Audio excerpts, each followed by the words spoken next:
AZ story TV. আসসালামু আলাইকুম বন্ধুরা, আজকে আমি তোমাদেরকে যে গল্পটি শোনাবো সেটা হচ্ছে গরিবদের এক ঘরে গরম।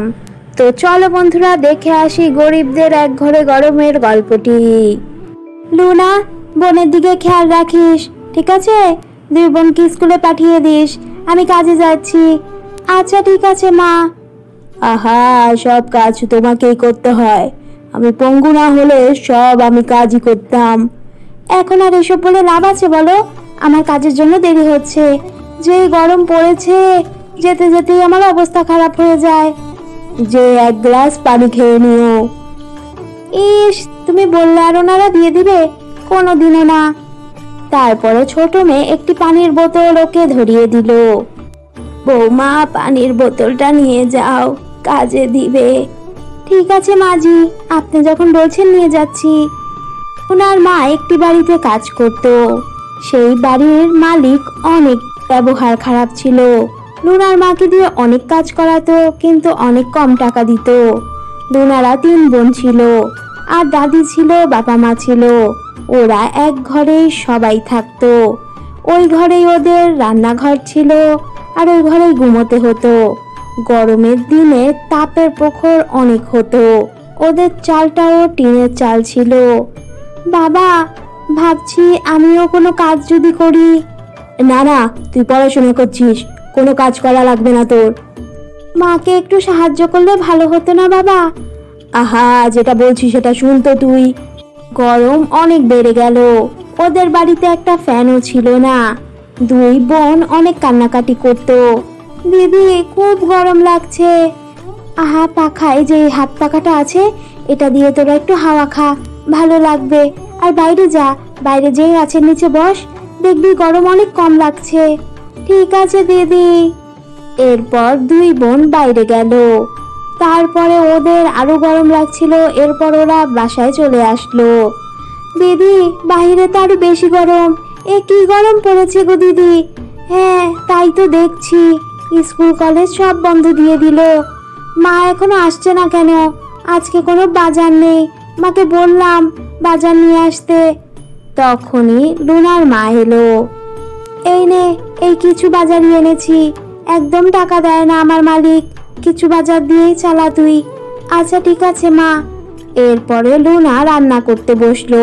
গরম এত বেড়ে গেল যে ওর ছোট বোন জ্ঞান হারিয়ে পড়ে গেল। তারপরে ওরা কোলে করে হসপিটালে নিয়ে গেল। হসপিটালে তো নিয়ে আসলাম, কিন্তু আমাদের তো চিকিৎসা করার টাকাই নেই। হ্যাঁ, ঠিকই তো বলেছিস। এগুলো সব ওয়াচম্যান শুনে ফেললো।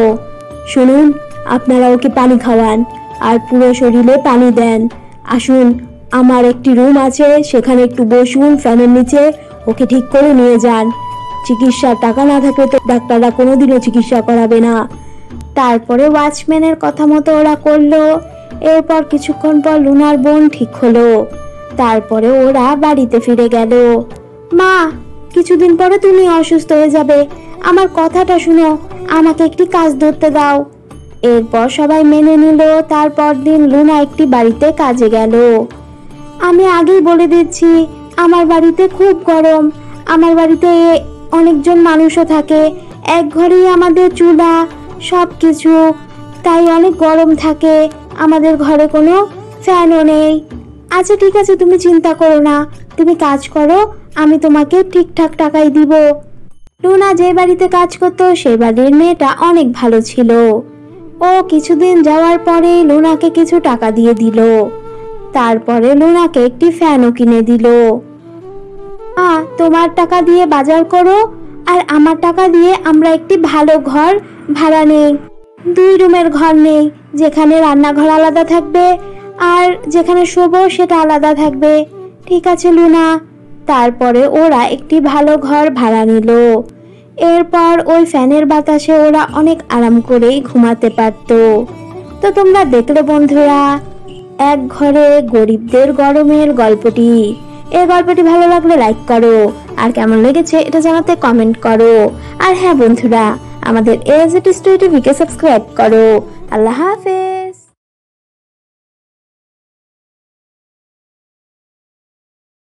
AZ story TV. আসসালামু আলাইকুম বন্ধুরা, আজকে আমি তোমাদেরকে যে গল্পটি শোনাবো সেটা হচ্ছে বউ বিক্রি।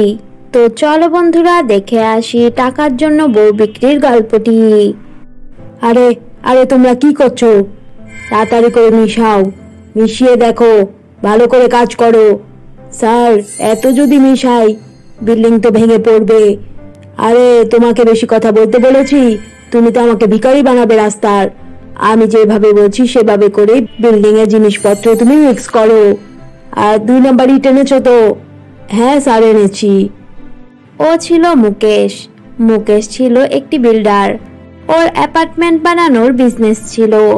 শহরে অনেক বড় একটি বাড়ি ওর ছিল। ওর বাড়িতে ছিল ওর মা আর ওর একটি সুন্দরী বউ। ওর বউ খুবই ভালো একটি মেয়ে ছিল। মা, চা করে এনে দিব? হ্যাঁ বৌমা, একটু চা করে এনে দাও। সুদেশ কি এসেছে বাসায়?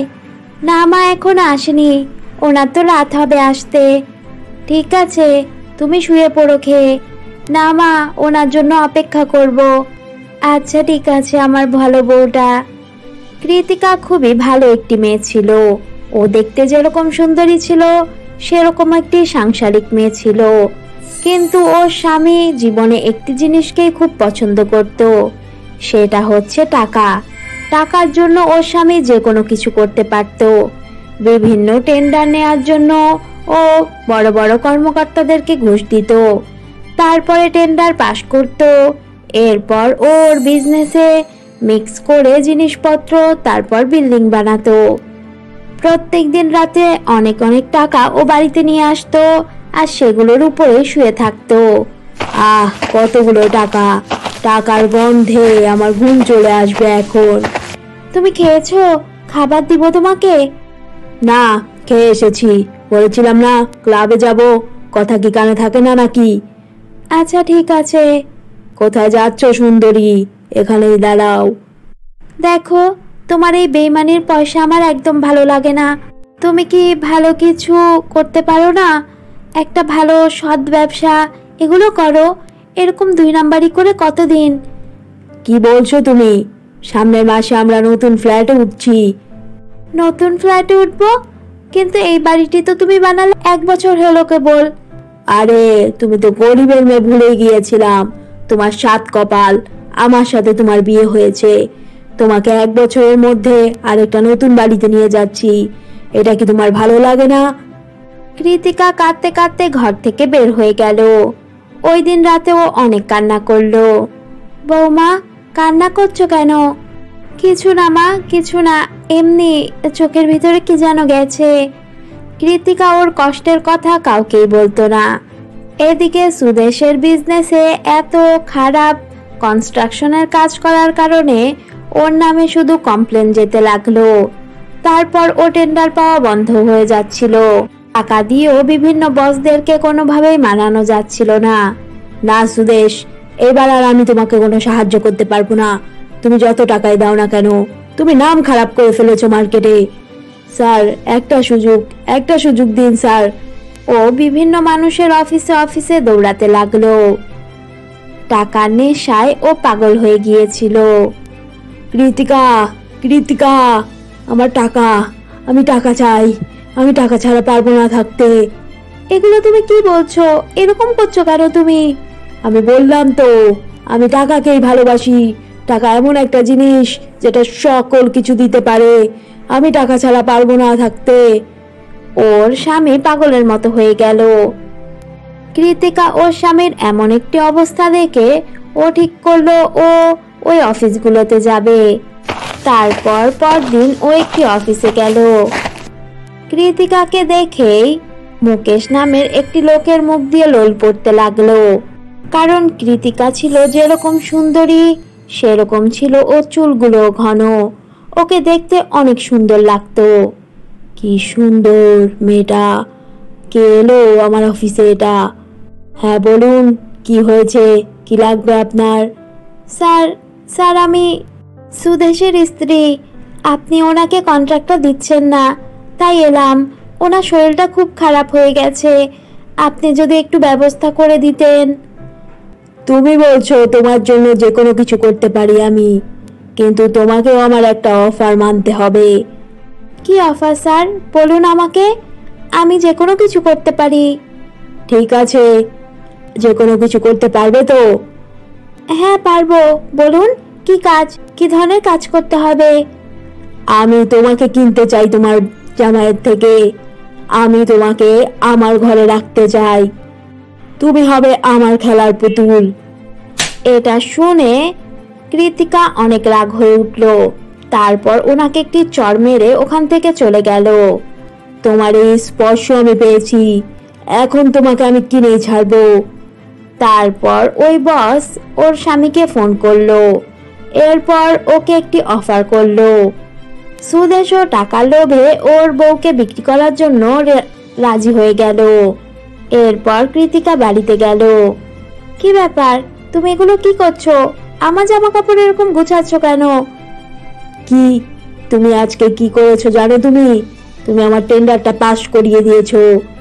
কি বলছো? কিন্তু উনি আমার সাথে যেরকম আচরণ করেছে তোমার এটা শোনা দরকার। কি আচরণ করেছে? কিনতে চেয়েছে তোমাকে আমার কাছ থেকে, বহুত টাকা দিবে, আর আমি রাজিও হয়ে গেছি, বিক্রি করে দিব আমি তোমাকে। এটা শুনে কৃতিকা ভেঙে পড়ল। এটা তুমি কি বলছো? তোমার স্ত্রী আমি, তুমি আমাকে বিক্রি করে দিবে? এটা তুমি পারবে? এটা কিভাবে সম্ভব? এগুলো সব ওর মা শুনে ফেললো। সুদেশ, এটা তুই কি বলছিস? বৌমাকে তুই বিক্রি করে দিবি? এটা কি করে সম্ভব হয়? মা, তুমি কোনো কথা বলো না। পারবে 2-4টা টাকা এনে দিতে? পারবে তো না, বুড়ো হয়ে গেছো, ঘরের ভিতরে বসে থাকবে। আমার বউ, আমি যা ইচ্ছা তাই করব। তোমাকে আমি 2 দিনের সময় দিচ্ছি, 2 দিনের মধ্যে রেডি হয়ে যাও, না হলে কিন্তু 3য় দিন তোমাকে উঠিয়ে নিয়ে যাবে ওরা। টাকা আমি কালকেই নিয়ে নিব। সুদেশ ওর কথা মতো পরদিন টাকা নিয়ে এসে পড়ল। এদিকে কৃতিকা সব ফোন টোন ও নিয়ে নিল। ওকে কারোর সাথেই যোগাযোগ করতে দিচ্ছিল না, আর ওর মাকে ঘরবন্দি করে রাখলো। হঠাৎ করে ওদের ঘরের ঘন্টিটা বেজে উঠল। দাঁড়াও, তুমি কোথায় যাচ্ছ? আমি যাচ্ছি। তারপর ও দরজা খুললো। কি হয়েছে, কে আপনি? আসলে আমি পাশের বাসায় থাকি, আমার চাপাতিটা শেষ হয়ে গেছে, ভাবলাম নতুন এসেছি, আপনাদের সাথে পরিচয় হবে, আর যদি একটু চাপাতি দেন। কৃতিকা, ওনাকে একটু চাপাতি দিয়ে দাও। শোনো, কোনো হুঁশিয়ারি করতে যাবে না, খবর আছে কিন্তু তোমার। তারপর কৃতিকা তখনই একটি নোট লিখলো। এরপর চাপাতির ভিতরে ওটা দিয়ে দিল। তারপর ওই ছেলেটি যখন বাড়িতে গেল তখন ও ওই নোটটি পড়ে ফেললো। এরপর ও পুলিশের কাছে ফোন করলো। পুলিশ এসে সুদেশকে গ্রেফতার করলো, আর ওই বসকেও গ্রেফতার করলো। কৃতিকা, এটা তুমি কি করছো? আমি তোমার স্বামী, তুমি আমাকে জেলের ভিতরে এইভাবে দেখতে পারবে? কেন দেখতে পারবো না? বিক্রি করে যেদিন দিতে চেয়েছিলে সেদিনই তুমি আমার জন্য মরে গিয়েছিলে। আমি আর তোমাকে আমার স্বামী হিসাবে মানি না, তোমার সাথে আমার আর কোনো সম্পর্ক নেই। এরপর কৃতিকা ওখান থেকে চলে গেল। তারপর কৃতিকা সুদেশের মাকে নিয়েই একা একা থাকতে লাগলো। তো তোমরা দেখলে বন্ধুরা, টাকার জন্য বউ বিক্রির গল্পটি। এই গল্পটি ভালো লাগলে লাইক করো, আর কেমন লেগেছে এটা জানাতে কমেন্ট করো। আর হ্যাঁ বন্ধুরা, আমাদের AZ স্টোরি টিভিকে সাবস্ক্রাইব করো। আল্লাহ হাফেজ।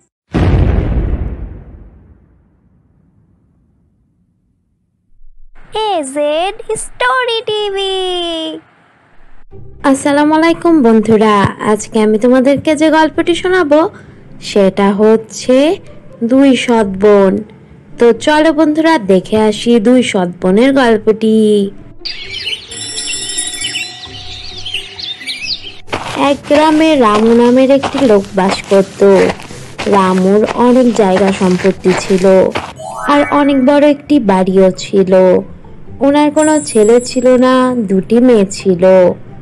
বড় মেয়ে পাশের গ্রামেই থাকতো, আর ওর স্বামী মেয়েকে নিয়ে থাকতো। এদিকে ছোট মেয়ে 2-4 গ্রাম পরে থাকতো। ওর স্বামী ছিল না, ওর মেয়েকে নিয়েই কোনো রকম ওকে থাকতে হতো। ওরা 2 বোনই সৎ বোন ছিল, কারণ রামুর দুটি বউ ছিল। রামুর শেষ সময় চলছিল। ছোট মেয়ে হঠাৎ করে একদিন বাবার সাথে দেখা করতে বাড়িতে এলো। কিরে, তুই তুই এলি কেন?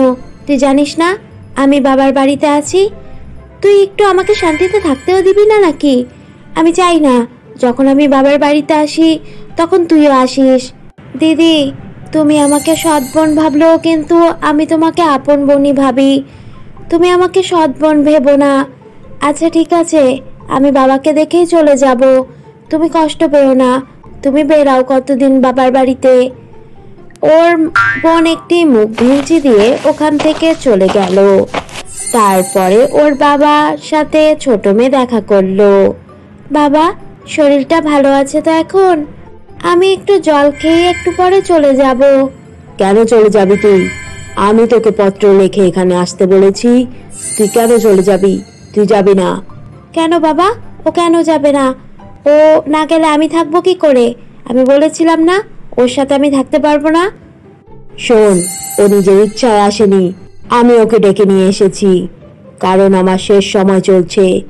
আমি আমার জমি জমা ভাগবটটা করে দিতে চাই সবার ভিতরে।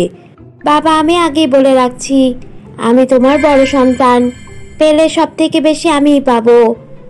বড় সন্তান হয়েছিস, পাশের গ্রামেও থাকিস, কিন্তু যখন অসুস্থ ছিলাম তখন তো তুই আসিসনি।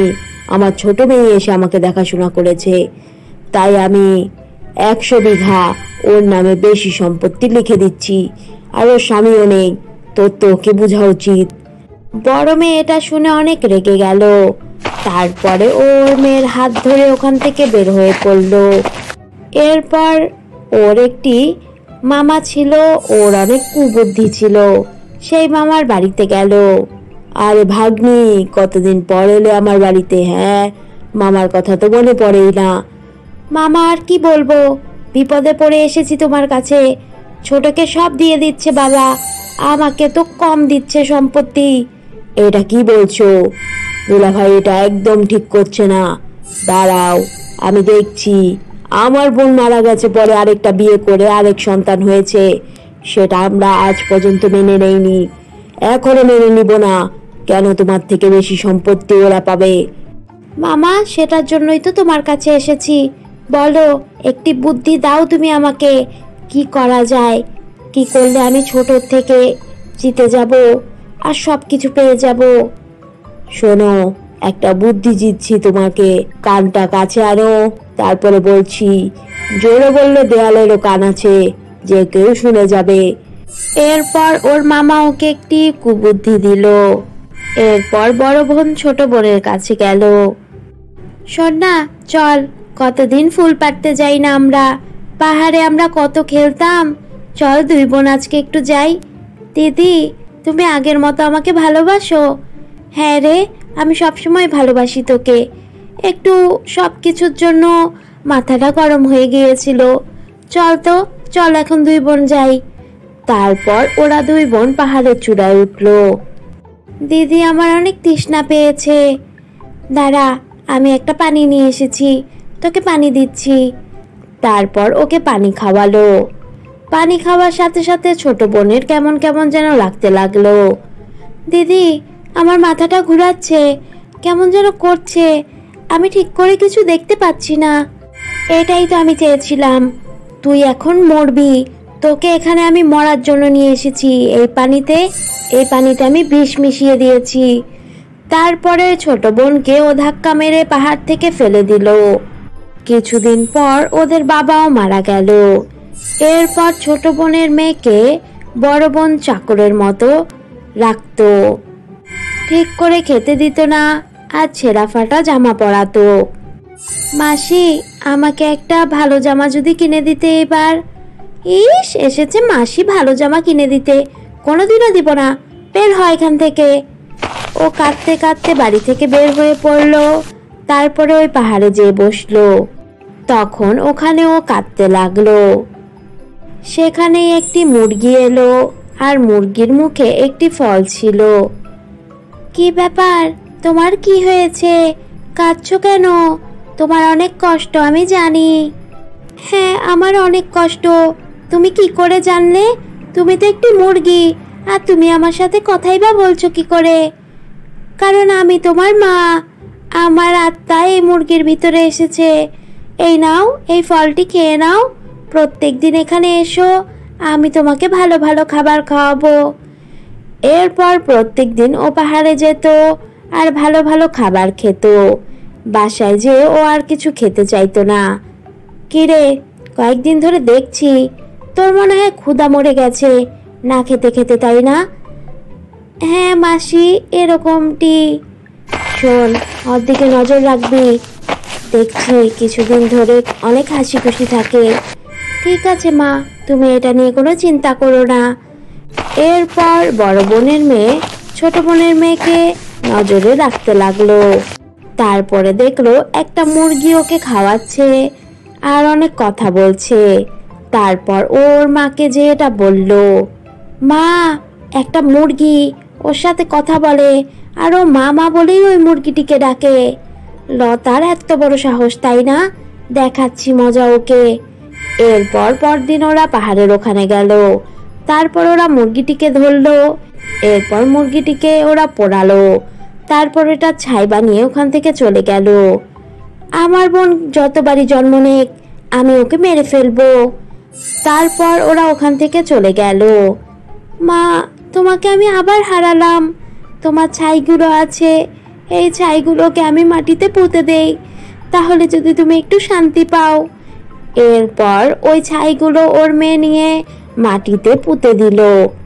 কিছুদিন পর ওই গাছ থেকে ফল বের হতে লাগলো। এরপর একদিন লতা ওইটা দেখে অবাক হয়ে পড়ল। এ কি, এখানে তো মার ছাই পুঁতেছিলাম, সেখান থেকে তো দেখছি একটি গাছ হয়ে গেছে। লতা, লতা, আমি তোর মা, আমি এবার গাছ হয়েছি। এই নে, আমি একটি সোনার ফল দিচ্ছি তোকে, এটা বিক্রি করে তুই ধনী হয়ে যা। এখানে আর আসিস না তুই, দরকার পড়লেই আসবি। আর তোর মাসির খবর বের করছি আমি। তুই শুধু যে বলবি যে মা আবার এই গাছে জন্মেছে। ঠিক আছে মা। এরপর লতা ওর মার কথা মতোই সব কিছু করলো। তারপর ওর বোন আবার ওই গাছের সামনে এলো। তুই আবার হয়েছিস? তোর লজ্জা বলতে কিছু নেই? এখন তো তোকে কেটে মারবো।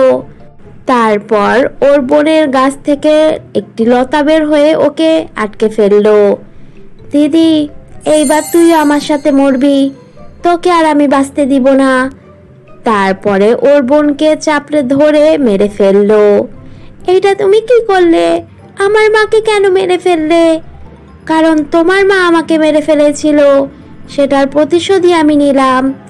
এরপর ওর মেয়ে জেদ করে ওই গাছ কেটে ফেললো। তারপর ওরা দুই বোনই মারা গেল। এদিকে ওই স্বর্ণ বিক্রি করে লতা অনেক ধনী হলো, আর অনেক ধনী একটি ছেলের সাথে লতার বিয়েও হয়ে গেল। এরপর ওরা খুশি খুশি দুইজন থাকতে লাগলো। তো তোমরা দেখলে বন্ধুরা দুই সৎ বোনের গল্পটি। এই গল্পটি ভালো লাগলে লাইক করো, আর কেমন লেগেছে এটা জানাতে কমেন্ট করো। আর হ্যাঁ বন্ধুরা, আমাদের AZ স্টোরি টিভিকে সাবস্ক্রাইব করো। আল্লাহ হাফেজ।